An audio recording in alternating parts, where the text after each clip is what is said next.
જે ફાઉન્ડેશન દર વર્ષની જેમ આ વર્ષે પણ એક સેવાકીય કાર્ય કરી રહ્યું છે। જે સેવાકીય કાર્યની અંદર જે બાળકો ભણી ચૂક્યા છે એ બાળકો એમના પુસ્તકો જે ફાઉન્ડેશનમાં આપે છે અને જે ફાઉન્ડેશન જે જરૂરિયાતમંદ વિદ્યાર્થીઓ છે એને આ જ પુસ્તકો વિના મૂલ્યે આપી રહ્યા છે। તો એ માટે સંસ્થાના ટ્રસ્ટી શ્રી કિરણભાઈ પવાર અને ધ્રુવીલભાઈ રાય સખત મહેનત કરી રહ્યા છે। આજે નિકોલ વિસ્તારમાંથી ધોરણ 11 અને 12ના ઘણા બધા પુસ્તકો આજે મળ્યા છે અને એ પુસ્તકોનું વિતરણ કિરણભાઈ જે જરૂરિયાતમંદ વિદ્યાર્થીઓ છે એને વિનામૂલ્યે કરે છે।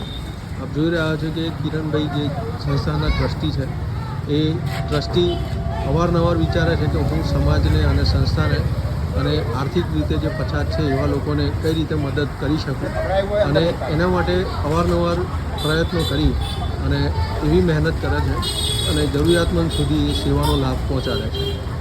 તો કિરણભાઈ પવાર છે એ ખૂબ નાના માણસોનું વિચારે છે અને એ નાનામાંથી મોટા થયા છે એટલે દરેક વસ્તુનું એ ધ્યાન રાખે છે અને આપણે જોઈએ તો આ કિરણભાઈ જે કાર્ય કરી રહ્યા છે એના માટે એ પોતાનો સમય અને દરેક વસ્તુ પોતાની રીતે આપવાનો ટ્રાય કરે જ છે। ખૂબ ખૂબ આભાર કિરણભાઈ આપણું।